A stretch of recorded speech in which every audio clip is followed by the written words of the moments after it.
በስመ አብ ወወልድ ወመንፈስ ቅዱስ አሐዱ አምላክ። ከኢትዮጵያ ኦርቶዶክስ ተዋሕዶ ቤተ ክርስቲያን ቋሚ ሲኖዶስ የተሰጠ የሐዘን መግለጫ። እለሐሙ በእንተ ስሙ ምድር ሰናይት ርስቶሙ። ስለ ስሙ መከራን የተቀበሉት መንግሥተ ሰማያት የእነርሱ ናት። ከዚህ በፊት በአርሲ ሀገረ ስብከት በተለያዩ ወረዳዎች የበርካታ ኦርቶዶክሳውያን ወገኖቻችን ሕይወት በመጥፋቱና ከሞት የተረፉትም ከቤት ንብረታቸው ተፈናቅለው ወደ አጎራባች ከተሞች ተሰደው ለረሃብና ለእርዛት ተጋልጠው እየኖሩ መሆኑ ይታወቃል።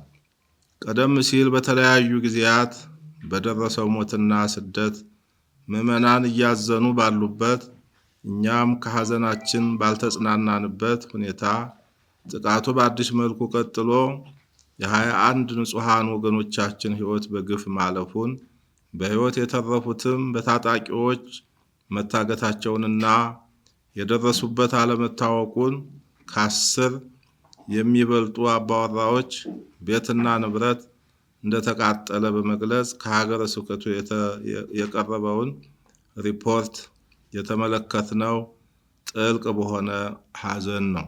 አገር ሰላም ብለው የሚኖሩት ከምንም ጉዳይ ጋር ንክኪ በሌላቸው ኦርቶዶክሳውያን ልጆቻችን ላይ ይህን አስነዋሪ ድርጊት የፈጸሙት አካላትም ግድያውን በሃይማኖት ስም ይፈጽሙት እንጂ የሃይማኖት ሰዎች ግን አይደሉም።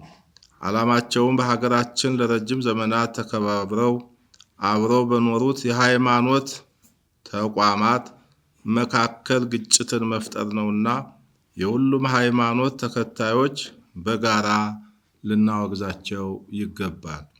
በመሆኑም በወገኖቻችን ላይ የተፈጸመው አሰቃቂ ግድያ በሕዝበ ክርስቲያኑ ዕለታዊ ኑሮ አሉታዊ ተጽዕኖ የሚፈጥር በቅዱሳት መጻሕፍትም ሆነ በሰው ልጅ ሰብአዊ አኗኗር ፈጽሞ ተቀባይነት የሌለው አጸያፍ ድርጊት በመሆኑ የኢትዮጵያ ኦርቶዶክስ ተዋሕዶ ቤተ ክርስቲያን ቋሚ ሲኖዶስ በጽኑ አውግዞታል።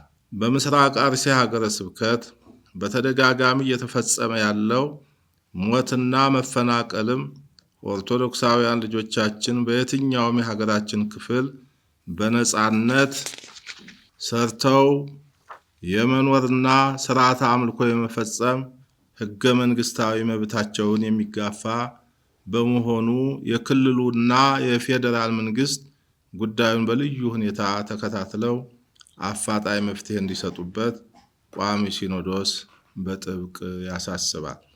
ፍርድን በመሻት የሚጮኸው ስለ ስሙ መከራን የተቀበሉት የንጹሐን ደም ተገቢውን ፍትህ ይፈልጋልና ይህን አስነዋሪ ድርጊት የፈጸሙት አካላት በሕግ እንዲጠየቁ ወደፊትም ክቡር የሆነው የሰው ልጅ ሕይወት እንዳይጠፋ የዜጎች ሀብትና ንብረት እንዳይወድም መንግስት የዜጎችን ደህንነት የማስጠበቅ ተግባሩን እንዲያከናውን ቋሚ ሲኖዶስ ጥሪውን በአጽንኦት ያስተላልፋል።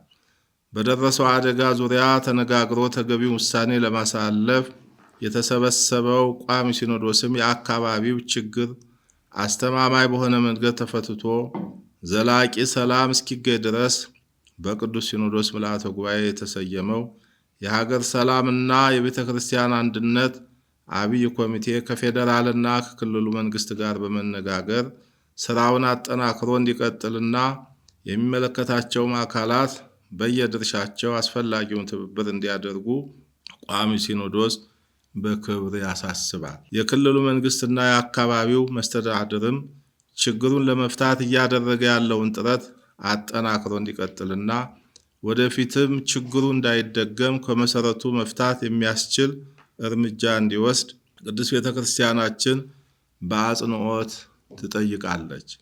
በመጨረሻም ስለ ስሙ በስጋቸው መከራ በመቀበል ሕይወታቸውን ባጡት ኦርቶዶክሳውያን ልጆቻችን ሞት የተሰማንን መሪር ሐዘን እየገለጽን ልዑል እግዚአብሔር ዕረፍተ ነፍስን እንዲሰጥልን ቤተሰቦቻቸውንም እንዲያጽናናልን እንጸልያለን። የኢትዮጵያ ኦርቶዶክስ ተዋሕዶ ቤተክርስቲያን ቋሚ ሲኖዶስ የካቲት 22 2018 ዓ.ም አዲስ አበባ ኢትዮጵያ